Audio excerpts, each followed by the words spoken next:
आंहा कबिता जों नोंथांमोनखौ बयखौबो जोंनि चेनेलावहाय बरायनाय थाबाय।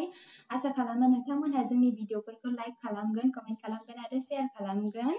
ओमफ्राय जोङो गोदान माने भिडिअफोरखौ लाबोगोन। ओमफ्राय मा होनो जायाबाथाय नोंथांमोनहा जोंखौ प्लिज अननानै गाज्रि दामोन, मानो होनबा जोंनियाव बेफोरनि सोमोन्दै जेबो नलेजआनो गैया, जोङो सोलोंगासिनोसो दङ।